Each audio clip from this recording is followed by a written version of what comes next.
Hint دے دیتا ہوں, ایک نبی کی دعا ہے جس میں بلا کی سیلف اویئرنیس نظر آ رہی ہے. رب اشرح لی صدری ویسر لی امری واحلل عقدۃ من لسانی یفقہوا قولی. اے میرے رب میرا سینہ کھول دے, ایز اف ہی نیو مجھے کیا چاہیے, جو ٹاسک میں کرنے جا رہا ہوں. ویسر لی امری, میرے لیے آسانی پیدا کر دے. واحلل عقدۃ من لسانی یفقہوا قولی, اپنی ویکنیس بھی پتہ ہے کہ اللہ میری زبان کی بھی گرہ کھول دے, کہیں مذاق نہ اڑے. ظاہر حضرت موسیٰ کے حوالے سے آتا ہے نا تفاسیر میں کہ زبان تھوڑا سا وہ اسٹٹر کرتی تھی. اب یہ ہے high level of self awareness کہ دعا بھی اس لیول کی اللہ سے کہ ایک ایک چیز پتہ ہے کہ مجھے چاہیے کیا ہے. ٹھیک ہے, وجعل لی وزیرا من اہلی, اور میرا ایک وزیر مقرر کر دے. دیکھیں انہیں پتا تھا کہ جس مشن پہ میں جا رہا ہوں اس مشن میں پیسوں اور ریسورسز سے زیادہ مجھے ایک سنسیئر وزیر کی ضرورت ہے. ٹھیک ہے, آج کی یوتھ کو کتنی سیلف اویئرنیس ہے سکسیس کے بارے میں, یہ پوائنٹ ٹو پونڈر ہے ہی نہیں. اسی لیے تو ان چیزوں پہ ٹینشنیں لے رہے ہیں جو سکسیس کے پیرامیٹرز ہی نہیں ہیں. کن چیزوں پہ آ جا کے ٹینشن ہے آج کے یوتھ کی؟ کیریئر, ٹھیک ہے نا, پیسہ, کوئی بریک اپ, کوئی کسی سے دل لگ جائے وہاں معاملہ نہ بنے, آ جا کے یہی. یہ تو لو سیلف اویئرنیس ہے نا. آپ کو پتہ نہیں آپ کو چاہیے کیا ہے. بھئی آپ کو چاہیے سکلز, آپ کو چاہیے کریکٹر, آپ کو چاہیے وہ چیزیں جو آپ بلڈ کریں تو کل کو آپ کی آل کو فائدہ ہو, آپ کی اولاد کو فائدہ ہو, انہیں ایک ویک باپ نہ ملے. سیدھی سی بات ہے, ان چیزوں میں اپنے آپ کو بلڈ کریں. ٹھیک ہے نا, ایک ویک مسلمان پسند نہیں فرمایا اللہ تعالیٰ نے. اللہ کے نبی صلی اللہ علیہ وسلم نے کہا کہ اللہ کو اسٹرانگ مومن پسند ہے. اسٹرانگ مومن سے مراد ہے فزیکلی بھی اور ایموشنلی بھی اور ہر طرح سے. انفارچونیٹلی جو جنریشن ہم اس وقت اپنے پیچھے سے چھوڑ کر جا رہے ہیں یوتھ, وہ ویک ہے, اسپرچولی ویک ہے, ایموشنلی ویک ہے, فزیکلی ویک ہے. فزیکلی ایسے ایسے مسائل پیدا ہو چکے ہیں جو ہمارے بزرگوں کی جنریشن میں نہیں تھے, آپ کو پتہ ہے بہت اچھے سے. اس لیے تھوڑا سا غور و فکر کریں, اپنی سیلف اویئرنیس کی طرف آئیں, سمجھیں کہ آپ کو اصل میں چاہیے کیا, اس کی دعا کریں اللہ تعالیٰ سے. کتنے یوتھ ہیں جو ہدایت کی دعا کرتے ہیں, کتنے یوتھ ہیں جو استقامت کی دعا کرتے ہیں, کتنے یوتھ ہیں جو تقوی کی دعا کرتے ہیں. یہ وہ چیزیں ہیں جو لانگ ٹرم میں فائدہ دیں گی. اور بھائی کیریئر رسک جو ہے, کئی لوگ میں نے دیکھے ہیں ان کا کیریئر اچھا ہے لیکن ذہنی طور پہ پاگل ہوئے ہوئے, ذہنی طور پہ سکون ہے ہی نہیں انہیں. ٹھیک ہے نا, جسمانی طور پہ وہ ختم ہو چکے ہیں 3 جابس کر کے, تو کیا فائدہ ہوا. اس لیے جس چیز کی ضرورت ہے اس کی دعا کریں, اس پہ غور کریں. اللہ کے نبی کی دعائیں آپ دیکھیں تو آپ حیران رہ جائیں گے کیا کیا مانگا ہوا ہے. آپ حیران ہوئیں گے, میں نے تو کبھی چیز مانگی نہیں, میں نے تو اس میں کبھی غور ہی نہیں کیا. ٹھیک ہے نا, کیونکہ پرائیورٹی نہیں ہے. تو یہاں دیکھ لیں حضرت موسیٰ ایک ایک چیز مانگ رہے ہیں کہ اللہ وزیر دے دے, نام بھی لے لیا. کون؟ ہارون, میری فیملی میں سے دے دے, من اہلی ہارون اخی, میرا بھائی ہارون دے. اشدد بہ ازری واشرکہ فی امری, تاکہ اللہ وہ میرے ساتھ ذرا میرا ٹاسک, ریزن بھی بتائی کہ اللہ میں اس لیے مانگ رہا ہوں کہ وہ میرا ذرا ہاتھ بٹائے. اپنی دعا میں اللہ کو ریزن دینا یہ بھی آداب میں سے شامل ہے کہ اللہ مجھے فلانی چیز دے دے تاکہ میں ریلیکس ہو جاؤں, میں تیرے دین کا کام کر سکوں. ٹھیک ہے نا, میں پریشان رہتا ہوں ہر وقت اس چیز سے, میری پریشانی دور ہو جائے گی تو میں بہت شکر گزار بنوں گا, وغیرہ وغیرہ. تو کئی نسبحہ کا کثیرا و نذکرہ کا کثیرا, تاکہ اے میرے رب ہم تیری ہم بیان کر سکیں, ہم تیرا ذکر کر سکیں. تو یہ ہے highest level of self awareness Musa علیہ السلام. ٹھیک ہے, سیلف اویئر لوگ وہ ہوتے ہیں جو نیچر کے ساتھ بہت انوالو ہوتے ہیں. گڈریے تھے موسیٰ علیہ السلام, شیفرڈ, اس لیے بڑی بلا کی سیلف. گڈریا جو ہوتا ہے اس کے پاس بہت ٹائم ہوتا ہے سوچنے سمجھنے کا, میں نے ابھی سیرہ میں پڑھایا. اس لیے نیچر کی ایکٹیویٹیز میں انوالو رہا کریں, آپ کا ذہن کھلے گا. کمرے میں بند رہیں گے, کسی سے ملیں گے نہیں, نیچر میں نہیں جائیں گے, واک نہیں کریں گے, ذہن بند ہو جائے گا, جکڑا جائے گا. ٹھیک ہے نا, ہر وقت ذہن میں خرافات ہی آئیں گی, گیمیں چل رہی ہوں گی ہر وقت ذہن میں, کیونکہ وہ کھیل ہی گیمیں رہیں. تو اس لیے تھوڑا سا اپنا ذہن بھی کھولیں. اوکے, اور یہ پھر میں آپ کو بتاتا چلوں, سیلف اویئرنیس کی تو بات بتا دی کہ ایموشنل انٹیلیجنس کا ایک بہت امپورٹنٹ ایسپیکٹ ہے making the right interpretation. Right interpretation سے مراد ہے کہ ایک چیز یا کچھ حالات آپ کو درپیش آ گئے ہیں تو اس میں سے صحیح بات اخذ کرنا, اس کو کہتے ہیں میکنگ دا رائٹ انٹرپریٹیشن. ٹھیک ہے, اس پر میں آپ کو ایک واقعہ سناتا ہوں بڑا مزے کا. اشفاق احمد لکھتے ہیں, واقعہ شاید فرضی ہے لیکن فرضی واقعات سے اگر ہم کچھ لیسن لرن کر لیں تو اس میں کوئی حرج نہیں. واقعہ ایسے ہے کہ ایک بادشاہ کی سلطنت تھی, اس سلطنت میں ایک شخص تھا, اس کے پاس ایک انتہائی نایاب گھوڑا تھا. اتنا نایاب کہ بادشاہ اس کا شدائی ہو گیا, اور بادشاہ بہت زیادہ شدائی تھا گھوڑوں کا. بادشاہ نے کہا یار اس شخص سے یہ گھوڑا لے آؤ, میں نے خریدنا ہے. اس کا وزیر گیا, شخص کو کہا کہ گھوڑا بیچ دے اپنا. اس نے کہا کچھ اور مانگ لو, لیکن گھوڑا یہ کہ بچپن سے میری اس کے ساتھ افیلیشن ہے, جذبات ہیں, بیٹوں کی طرح پالا ہے. اس نے کہا گھوڑا میں نہیں دے سکتا, گھوڑا مجھے بھی بہت پسند ہے. بڑا حیران ہوا, وزیر واپس چلا گیا. بادشاہ کو یہ بات برداشت نہ ہوئی, اس کو غصہ آیا. اس نے کہا اچھا, اس نے کہا میں چلتا ہوں. بادشاہ خود آ گیا. بادشاہ نے کہا کہ منہ مانگی رقم تجھے دوں گا, جو تو کہتا ہے تجھے دوں گا. اس نے کہا بادشاہ سلامت آپ جان مانگ لیں لیکن یہ کہ یہ نہیں میں دے سکتا، میری ویلیوز کے خلاف ہے یہ بات کہ میں اپنا پالا ہوا گھوڑا جو ہے وہ اس طرح بیچ دوں، مجھے ہے نہیں ضرورت ہی نہیں مال کی، اللہ نے دیا الحمدللہ۔ اب لوگ جمع ہو گئے، یہ دیکھ رہے تھے سارا ماجرا، لوگ آپ کو پتا ہے جینا حرام کرتے ہیں۔ بادشاہ نے کہا اچھا چل تجھے میں آدھی سلطنت دے دوں گا، بادشاہ نے ٹیسٹ کرنے کے لیے، تو اس نے مسکرا کر کہا کہ نہیں۔ اب بادشاہ نے کہا تو پچھتائے گا، بادشاہ چلا گیا۔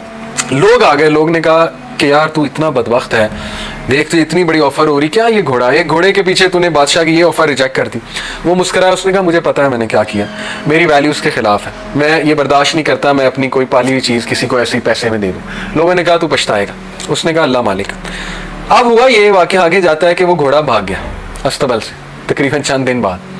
اب آپ دیکھیں لوگوں نے کس طرح مینٹل ٹارچر دیا ہوگا، لوگوں نے کہا کہ ہن حرام ہے، اگر اس گھوڑے کو بیچ دیتا تو آج تیرے پاس پیسے بھی ہوتے، آدھی سلطنت کا بادشاہ بھی ہوتا، کیا ملا، بھاگ گیا۔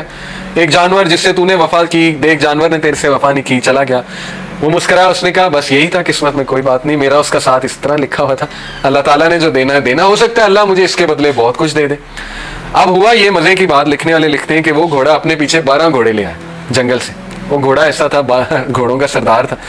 اب جب وہ 12 گھوڑے اس کے پیچھے آ گئے تو لوگ پھر جمع ہو گئے، اب لوگوں نے رویہ چینج کر لیا۔ بتانے کا مقصد پتہ ہے کیا رائٹر کا، کہ لوگ چینج ہوتے ہیں واقعات کے مطابق، حالات کے مطابق، ایک واقعے کو پکڑ کے نا پوری لائف کو پینٹ کر دیتے ہیں۔ اب لوگوں نے کہا اچھا تو تو بڑا عقل مند ہے، تو نے تو اس کو ٹرین کیا ہوا تھا، ہمیں تو پتہ ہی نہیں، اصل میں تو 12 گھوڑے اور لانا چاہتا تھا تاکہ ایک کی بجائے 13 گھوڑے بیچیں اور تجھے زیادہ مال ملے۔ تو وہ ہنسا کہتا ہے نہیں تم لوگ بیوقوف ہو، ایسی کوئی بات نہیں، بس اللہ نے دینا تھا، اللہ نے مجھے اس کے بدلے دیا اور میرا اللہ پہ بلیف ہے، جو ہوتا ہے بہتری کے لیے ہوتا ہے۔ وہ ابھی تک رائٹ انٹرپریٹیشنز کر رہا ہے، ٹھیک ہے۔ اس کے بعد یہ ہوا کہ اس کے گھوڑے پہ اس کا بیٹا بیٹھا ہوا تھا، اکلوتا بیٹا، گھوڑے نے اسے گرایا، اس کے بیٹے کی ٹانگ ٹوٹ گئی۔ اب وہ پھر آگے لوگ، دیکھا منحوس گھوڑا ہے، تیرا اکلوتا بیٹا، تیرا کون سہارا بنے گا؟ اس نے کہا بھائی دیکھو یہ اللہ کی طرف سے ہوا ہے، اللہ مالک ہے، میرا سہارا اللہ ہے، میرا بیٹا ٹھیک ہے اس کی ٹانگ ٹوٹ گئی لیکن یہ کہ دکھ تو بہت ہے، بٹ یہ کہ میری نظروں کے سامنے رہے گا، چلو اللہ تعالیٰ اس سے کوئی بہتری لائے گا۔ ایسا ہی ہوا، جنگ چھڑی اس میں علاقے میں، اور اس تک دور کا رول تھا کہ ہر ایسا بچہ جو چل پھر سکتا ہے اس کے ہاتھ میں تلوار پکڑائی جاتی تھی کہ آ جاؤ بھائی۔ اس کے گھر سولجرز آئے، بادشاہ کے، دیکھا کہ ٹانگ ٹوٹی ہے بیٹے کی، انہوں نے کہا یہ تو ہمارے کسی کام کا نہیں، اس کے بیٹے کو چھوڑ کے چلے گئے۔ اب لوگ پھر آ گئے، کہتے تو بہت خوش قسمت ہے، تیرا بیٹا تیرے پاس ہے، لختے جگر ہمارے بیٹوں کو لے گئے، رونے لگ گئے، یہ وہ ہمارا کیا بنے گا، یہ وہ۔ اس نے کہا I've had enough، تم لوگ ایک نمبر کے بیوقوف ہو، اور تم لوگوں کا مسئلہ یہ ہے کہ زندگی میں کوئی ایک حادثہ ہوتا ہے تم اس کو پکڑ کے کنکلوژن پہ پہنچ جاتے ہو اور پوری لائف پینٹ کر دیتے ہو، جبکہ ہر حادثے کا ایک مقصد ہوتا ہے۔ میں نے کیا کیا یہ مجھے پتا ہے، اس کی سیلف اویئرنس بہت ہائی تھی کہ میں یہ نہیں کر سکتا کام، اللہ دے گا، اللہ نے مجھے نوازا بھی ہے، ایک حادثے سے بھی گزارا، ایکسیڈنٹ سے۔ اب وہ گھوڑے کو بلیم کرنے لگ جاتا، یہ دکھ پکڑنے لگ جاتا کہ کاش میں یہ گھوڑا بیچ دیتا تو آج میرے بیٹے کی ٹانگ نہ ٹوٹتی، پھر تو وہ مارا گیا، پھر تو اس نے آگے بھی نہیں چلنا، نہ وہ بچوں کو پیار دے سکے گا۔ تو مسئلہ یہ ہے کہ ہم لوگ ایک پاسٹ کے واقعے کو بلیم کرتے رہتے ہیں کہ یار اس کی نہ بدعا لگ گئی ہو، اس کی وجہ سے نہ ہو گیا ہو، اس کے ساتھ میں نے ایسے کیا تھا، یہ نہ ہو گیا ہو، وہ نہ ہو گیا ہو۔ تو اللہ تو کب کا معاف کر چکا ہے، لیکن آپ خود اپنے آپ کو معاف نہیں کر رہے۔ اصل بات یہ ہے اللہ سے تو آپ نے تبھی معافی مانگ لی تھی، اور اللہ تو کہتا ہے مجھ سے معافی، اور اس بندے سے بھی عین ممکن ہے آپ نے اس کے حق میں بھی دعا کر لی ہوگی، اس سے بھی معافی مانگ لی ہوگی، لیکن انسان خود اپنے آپ کو معاف نہیں کرتا۔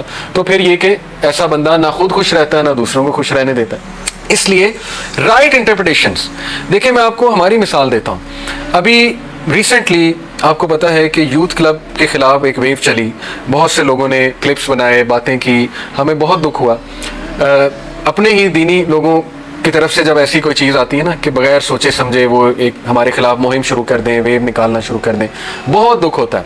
لیکن رائٹ انٹرپریٹیشن یہ ہے کہ یار اگر 2 نے ہمارے خلاف بنائی تو 10 نے دعائیں بھی تو دی نا، 10 نے فیور میں بھی تو بولا نا۔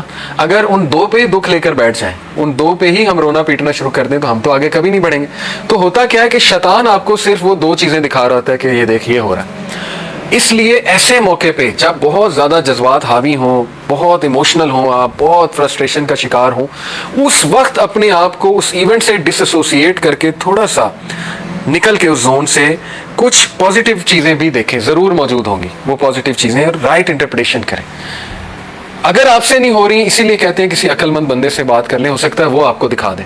اور ایسا ہی ہوتا ہے. کوئی آپ کے مخلص دوست ہوتے ہیں, اچھے دوست ہوتے ہیں, وہ آپ کو کہتے ہیں کہ یار نہیں, اگر ایسا ہو رہا ہے تو پھر ایسا بھی تو ہو رہا ہے نا, یہ بھی تو دیکھو نا, اس کی طرف بھی تو توجہ دو.